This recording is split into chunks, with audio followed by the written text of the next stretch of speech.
NASCAR's Grand National Championship Series begins in January at Riverside, California. The opener draws the top names in racing. Indy winners like A.J. Foyt and Parnelli Jones, road racer Dan Gurney, and the full NASCAR fraternity.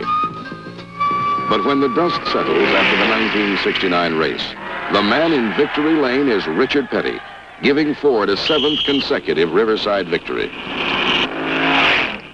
The series then returns to the ovals for a 12-month, 54-race seesaw battle on everything from half-mile dirt tracks to 2.5-mile super speedways. On the big tracks, the Fords and Mercurys dominate, taking 13 of 15 super speedway clashes. At Daytona in February, Charlie Glotzback leads going into the final lap. He is followed by Leroy Yarborough in the white number 98 Ford. 100,000 people come to their feet as the cars enter the last turn. Leroy Yarborough wins the Daytona 500 by inches and begins a string of major victories unparalleled in the history of the sport. Cale Yarborough's Mercury Cyclone is first at Atlanta. Then it's Leroy again with back-to-back victories at Darlington and at Charlotte. Cale edges him on the last lap at Michigan International Speedway.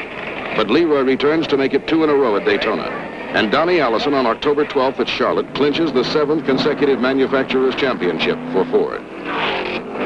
As the season draws to a close, Leroy has captured an unprecedented 6 super speedway victories. He will go on to be named Ford's Motorsports Man of the Year, an honor shared in past seasons by drivers such as A.J. Foyt, Mario Andretti, and Cale Yarborough.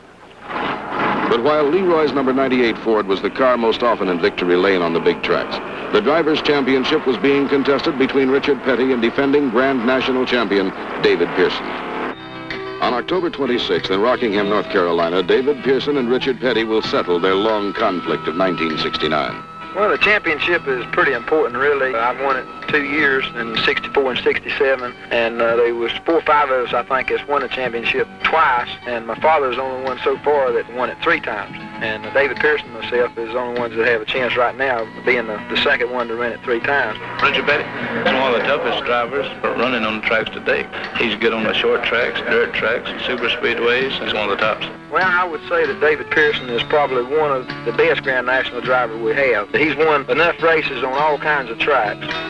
The Speedway is a question mark. It has been remodeled into the fastest 1-mile circuit in the world, but during practice, several drivers have crashed, most of them in turn 2. The effect on tires of 500 blistering miles remains an unknown factor, but the tire companies are mounting 20 right-side tires and 10 left-side tires for the faster cars, and they are offering no guarantees. Yarborough is among those who crashed during qualifying, yet even in his backup car, he sets a world's record for the mile oval. He remains the man to beat. I've never been a loser in automobile racing since I first started. The main objective that I had, regardless of what kind of racing I was doing, was to win. And wanting to beat the other guy is just the biggest thing imaginable in your mind. Starting in 7th position in a 1969 Ford from Randleman, North Carolina, car number 43, Richard Petty.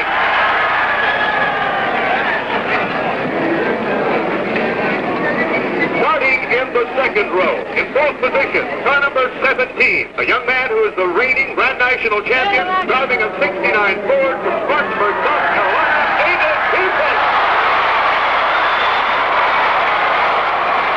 All race car drivers do and in their cars immediately praise.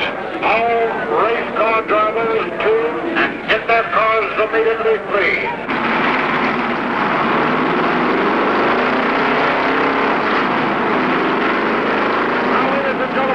With the row of the 40 of the greatest race cars in the world, driven by 40 of the world's great drivers, this is the 12 o'clock noon start of the 5th annual edition of the American 500. Here's the beautiful North Carolina Motor Speedway track. Here he comes in the deep part of the 4th turn now. Johnny Bruno Jr. standing by on the starter's stand. He looks to feel over Jeffrey. And there goes the green flag, and it's the start of the American 500. And the race. Uncharted, Charlie Glotzback from the pole position. Leads the flag as he watches his way through the 2nd turn.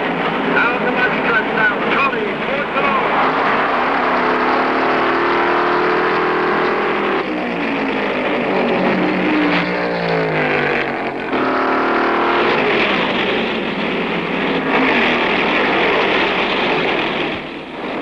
Petty and Pearson are running 7th and 9th, watching each other and both watching the rough pavement on turn 2.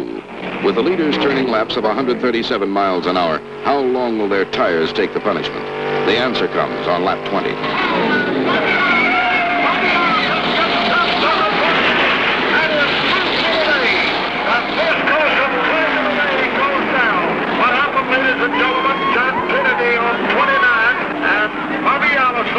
On the Daytona 500 charger number 22, Mike Savelli by one of the cars as it came down off the bank. And this doesn't look good. Cale Yarborough pitting, as is Leroy Yarborough, Richard Petty, David Pearson, Bobby Ozzie. And they must be having some tremendous power wear out there for these top drivers to come in for a change this early. David Pearson, Richard Petty down the pit road. Tremendous power wear on this track in the early part of this race. Cale Yarborough is leading now, but Leroy is pressing. Then Leroy makes his move. He is the leader on lap 62. And they battle the automobiles into the third turn. No, you're not real. Yarborough takes the lead. Yarborough hit that wall there on turn. Yarborough coming in for pit stop on Toledo Talladega number 98. Damaged the right side of the car quite extensively, and immediately the Junior Johnson crew just jumped right in there and straightened the sheet metal out and got some new tires back on it and got me able to run again, and I don't think I lost but maybe one lap. 100 miles into the race, the Dodges of Bobby Isaac and Buddy Baker are running 1-2, but Richard and David have begun their charge. Now there is no holding back, no watching each other. Now they are flat out. By lap 110, they are running 1-2 for the championship.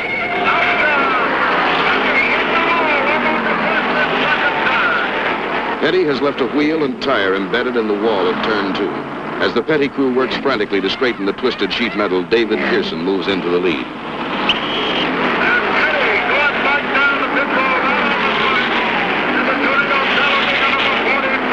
But the impact was too great. The repairs will not hold.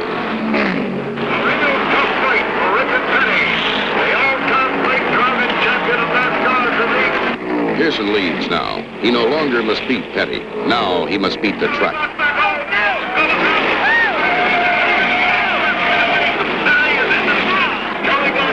Came down, trying to hold it from going broadside. They are trying to get Donnie out now. Allison has the wind knocked out of him, but is unhurt. In an hour, he will return to the pits as a spectator. On lap 168, Cale Yarborough is leading.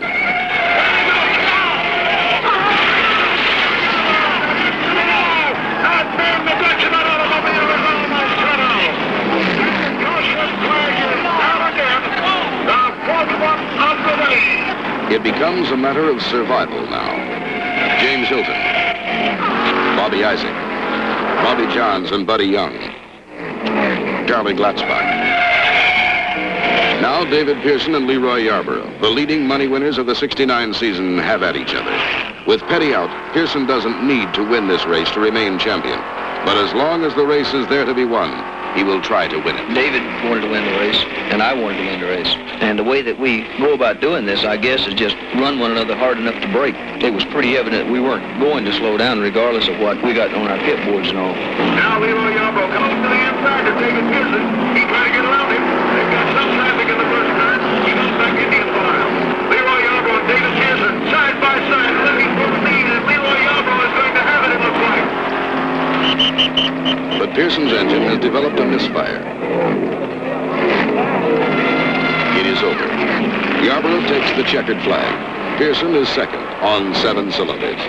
17 of 40 cars finish the race.